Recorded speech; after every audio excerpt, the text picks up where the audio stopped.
بسم اللہ الرحمن الرحیم۔ السلام علیکم۔ 1 جنوری سال 9 کا جشن، ہیپی نیو ایئر۔ اور آج کا غافل انسان۔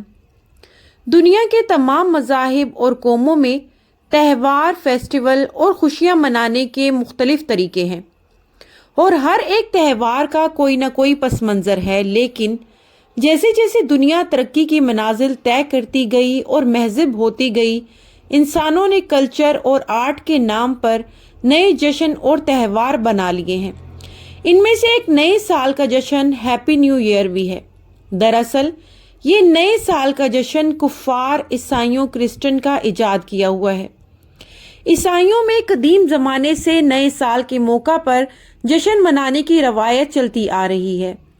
اس کی ایک وجہ یہ بتائی جاتی ہے کہ ان کے عقیدے کے مطابق 25 دسمبر کو حضرت عیسیٰ علیہ السلام کی پیدائش ہوئی۔ اسی کی خوشی میں کرسمس ڈے منایا جاتا ہے، جس کی وجہ سے پوری دنیا میں جشن کی کیفیت رہتی ہے، اور یہی کیفیت نئے سال کی آمد تک برقرار رہتی ہے۔ نئے سال کے جشن میں پورے ملک کو رنگ برنگی لائٹوں سے سجایا جاتا ہے، اور 31 دسمبر کی رات میں 12 بجنے کا انتظار کیا جاتا ہے، اور 12 بجتے ہی ایک دوسرے کو مبارکباد دی جاتی ہے، کیک کاٹا جاتا ہے، ہر طرف ہیپی نیو ایئر کی صدا گونجتی ہے، آتش بازیاں کی جاتی ہیں، اور مختلف نائٹ کلبوں میں تفریحی پروگرام رکھا جاتا ہے، جس میں شراب و شباب اور ڈانس کا بھرپور انتظام رہتا ہے، اس لیے کہ ان کی تفریح صرف 2 چیزوں سے ممکن ہے، اول شراب، دوسرے عورت۔ آج ان کفار عیسائیوں، کرسچنز کی طرح بہت سے مسلمان بھی نئے سال کے منتظر رہتے ہیں، اور 31 دسمبر کا بے صبری سے انتظار رہتا ہے۔ ان مسلمانوں نے اپنی اقدار اور روایات کو کمتر اور حقیر سمجھ کر نئے سال کا جشن منانا شروع کر دیا ہے، جبکہ یہ عیسائیوں کا ترتیب دیا ہوا نظام تاریخ ہے۔ مسلمانوں کا اپنا قمری اسلامی نظام تاریخ موجود ہے، جو نبی کریم صلی اللہ علیہ وآلہ وسلم کی ہجرت سے مربوط ہے، جس کا آغاز محرم الحرام سے ہوتا ہے۔ یہی اسلامی کیلنڈر ہے، لیکن افسوس تو یہ ہے کہ ہم میں سے اکثر کو اس کا علم بھی نہیں ہو پاتا۔ آج مسلمان نئے سال کی آمد پر جشن مناتا ہے، کیا اس کو یہ معلوم نہیں کہ اس نئے سال کی آمد پر اس کی زندگی کا 1 برس کم ہو گیا؟ زندگی اللہ تعالیٰ کی طرف سے عطا کردہ ایک بیش قیمتی نعمت ہے، اور نعمت کے زائل یا کم ہونے پر جشن نہیں منایا جاتا، بلکہ افسوس کیا جاتا ہے۔ گزرا ہوا سال تلخ تجربات، خوشگوار واقعات، غم و الم کے حادثات چھوڑ کر رخصت ہو جاتا ہے، اور انسان کو زندگی کی بے ثباتی اور ناپائیداری کا پیغام دے کر الوداع کہتا ہے۔ سال ختم ہوتا ہے تو عارضی زندگی کی بہاریں بھی ختم ہو جاتی ہیں، اور انسان موت کے قریب ہوتا رہتا ہے۔ حضرت عبداللہ بن مسعود رضی اللہ تعالیٰ عنہ فرماتے ہیں کہ میں کسی چیز پر اتنا نادم اور شرمندہ نہیں ہوا جتنے کہ ایسے دن کے گزرنے پر جس کا سورج غروب ہو گیا، جس میں میرا 1 دن کم ہو گیا، اور اس میں میرے عمل میں اضافہ نہ ہو سکا۔ امام حسن بصری رحمۃ اللہ علیہ فرماتے ہیں کہ اے آدم کی اولاد، تو ایام ہی کا مجموعہ ہے، جب 1 دن گزر گیا تو یوں سمجھ تیرا 1 حصہ بھی گزر گیا۔ یہ عمر اور زندگی جو ہم کو عطا ہوئی ہے، وہ صرف آخرت کی ابدی زندگی کی تیاری کی خاطر عطا ہوئی ہے، کہ ہم اس کے ذریعے آنے والی زندگی کو بہتر بنا سکیں اور اپنے اعمال کو اچھا بنا سکیں۔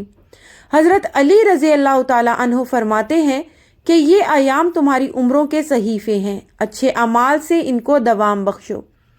نبی کریم صلی اللہ علیہ وآلہ وسلم کا ارشاد پاک ہے، جس کا ترجمہ میں آپ سے شیئر کروں گی۔ مسلمان کے اسلام کی خوبی یہ ہے کہ وہ فضول چیزوں سے بچے۔ یہ مختلف طرح کے جشن یہود و نصارہ اور دوسری قوموں میں منائے جاتے ہیں۔ مسلمانوں کے اس سے بچنے کی سخت ضرورت ہے، تاکہ دوسری قوموں کی مشابہت سے بچا جا سکے، اس لیے کہ ہمارے پیارے نبی کریم صلی اللہ علیہ وآلہ وسلم نے ہم کو غیروں کی اتباع اور مشابہت اختیار کرنے سے بچنے کا حکم دیا۔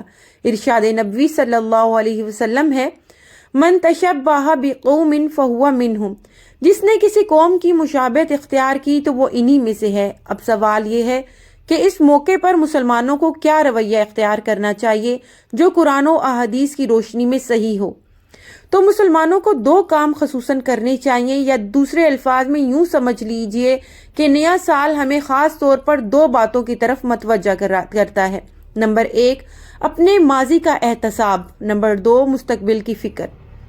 اپنے ماضی کا احتساب، نیا سال ہمیں دینی اور دنیاوی دونوں میدانوں میں اپنا محاسبہ کرنے کی طرف متوجہ کرتا ہے کہ ہماری زندگی کا جو 1 سال کم ہو گیا، اس میں ہم نے کیا کھویا، کیا پایا۔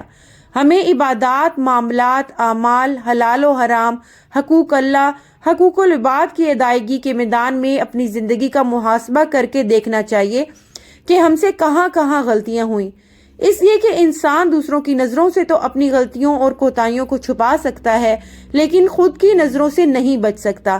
اس لیے حدیث پاک میں ارشاد پاک ہے، حاسبوا انفسکم قبل ان تحاسبوا، اس سے پہلے کہ روز قیامت کو تمہارا حساب کیا جائے تم خود اپنا محاسبہ کرو۔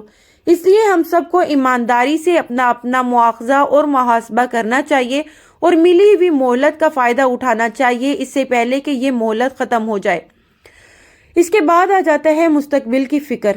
انسان غلطی کا پتلا ہے، اس سے غلطیاں تو ہوں گی ہی، کسی غلطی کا ارتکاب تو برا ہی ہے، اس سے بھی زیادہ برا یہ ہے کہ اس سے سبق حاصل نہ کیا جائے اور اسی کا ارتکاب کیا جائے۔ یہ منصوبہ بندی دینی اور دنیاوی دونوں معاملات میں ہو، جیسا کہ حدیث سے معلوم ہوتا ہے۔ نبی کریم صلی اللہ علیہ وآلہ وسلم کا ارشاد پاک ہے، 5 چیزوں سے پہلے 5 چیزوں کو غنیمت جان لو۔ اپنی جوانی کو بڑھاپے سے پہلے، اپنی صحت و تندرستی کو بیماری سے پہلے، اپنی مالداری کو فقر و فاقے سے پہلے، اپنے خالی اوقات کو مشغولیت سے پہلے، اپنی زندگی کو موت سے پہلے۔ خلاصہ یہ ہے کہ ہر نیا سال خوشی کے بجائے ایک حقیقی انسان کو بے چین کر دیتا ہے، اس لیے کہ اس کو اس بات کا احساس ہوتا ہے کہ میری عمر رفتہ رفتہ کم ہو رہی ہے اور برف کی طرح پگھل رہی ہے۔ وہ کس بات پر خوشی منائے، بلکہ اس سے پہلے کہ زندگی کا سورج ہمیشہ کے لیے غروب ہو جائے، کچھ کر لینے کی تمنا اس کو بے قرار کر دیتی ہے۔ اس کے پاس وقت کم اور کام زیادہ ہوتا ہے۔ ہمارے لیے نیا سال وقتی لذت یا خوشی کا وقت نہیں، بلکہ گزرتے ہوئے وقت کی قدر کرتے ہوئے آنے والے لمحات زندگی کا صحیح استعمال کرنے کے عزم و ارادے کا موقع ہے۔ آخر میں دعا ہے کہ اللہ تعالی ہم سب کو غیروں کی مشابہت سے بچائے اور جناب محمد رسول اکرم صلی اللہ علیہ وآلہ وسلم کی سنت کی اتباع کی توفیق نصیب فرمائے، آمین ثم آمین۔ دعاؤں کا محتاج مفتی محمد حسن اور ام محمد احمد۔ یہ تحریر مفتی محمد حسن کی ہے، انہوں نے یہ تحریر لکھی ہے اس سال کے موقع پر، جس کو میں نے ویڈیو کی شکل میں آپ کے ساتھ پیش کیا ہے۔ اللہ تعالیٰ ان کی عمر میں صحت میں برکت نصیب فرمائے، ان کو مزید اچھا لکھنے کی توفیق نصیب فرمائے، آمین یا رب العالمین۔